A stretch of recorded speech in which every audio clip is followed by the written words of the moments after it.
Hello guys, welcome to back my channel. So आज आम्ही शेतात आहोत सगळीजण. सो आज आम्ही फ्लावरची रोप आली आहे ती लावणार आहोत. ती कशी लावतात ते आम्ही तुम्हाला सांगू. सो ही सगळी फ्लावरची रोपं आहेत, ही लावायची आहेत आणि काही सरांमध्ये आम्ही ही रोपं लावलेली आहेत.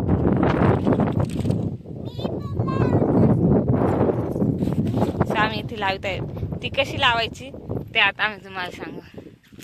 पहिल्यांदा असा खड्डा करून घ्यायचा आणि त्यात हे रोप लावायचं आणि साईडने त्याला दाबायचं, व्यवस्थित दाबायचं. फ्लावरचं रोप आहे ना, धवलचं आहे. या बियाण्याचं नाव आहे धवल. याच्यामध्ये वेगवेगळ्या प्रकारचे बियाणे असतात. तर आम्ही धवल लावाचे रोप आणले. याला जास्त प्रमाणात उत्पादन निघते. मार्केटमध्ये पण चांगली प्राईस मिळते. म्हणून हे आम्ही दरवर्षी धवल लावायचे लावतो. काय ग, हे रोप व्यवस्थित लावून घ्यायची, साईडने त्याला दाबून घ्यायचं जेणेकरून ती निघायची नाही. आपण पाण्यात सुद्धा लावू शकतो फ्लावर आणि अशी सुद्धा लावू शकतो. फ्लावर लावायच्या पद्धती ह्या खूप वेगवेगळ्या असतात.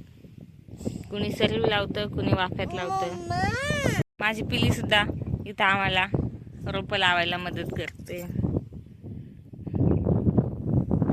व्यवस्थित रोप लावायचं, त्याची जी ही मान असते ती मोडली नाही पाहिजे.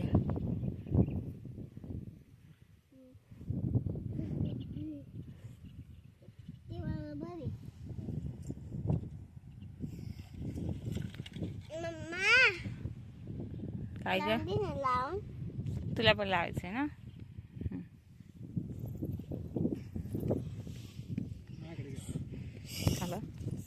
इथं असा खड्डा घ्यायचा, असा खड्डा घ्यायचा आणि त्याच्यात लावायचं. लाव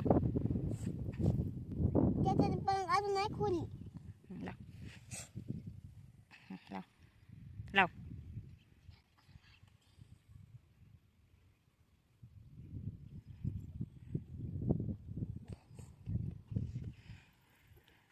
आमचं छोटंसं पिल्लू सुद्धा आम्हाला रोपं लावायला मदत करते.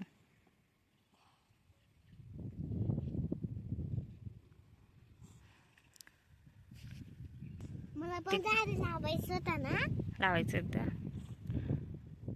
तिकडे आत्या मामन ते आहे, ती तिकडे लावतात ते आणि आम्ही इकडे लावतोय.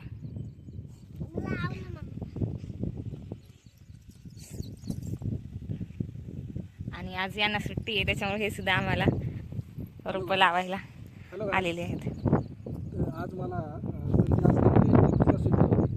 तर मी म्हणलं माझ्या बायकोला, चल आपण जाऊ मम्मी पप्पाला मदत करू फ्लावर लावायला.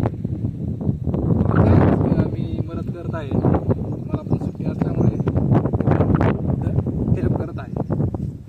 आणि एकच पात घेऊन चालले आहेत ते.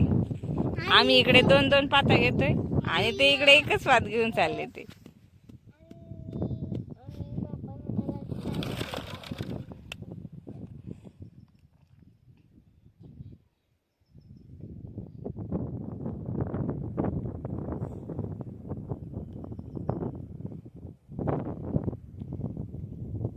सो अशा पद्धतीने हे रोपं लावतात. काही का असे ना, सगळेजण सोबत असले की काम करायला सुद्धा मजा येते. धवल गोबीची लागवड ही जास्त करून थंड हवामानातच केली जाते. ही रोपं लावण्यासाठी माती ओलसर असावी लागते, जेणेकरून जी आपण रोपं लावतो ती सहज मातीला चिकटून जाते. रोपं लावल्यानंतर हलका असं पाणी सोडायचं या रोपांना. जास्त प्रमाणात पाणी द्यायचं नाही. तुम्ही काय काढतात ग?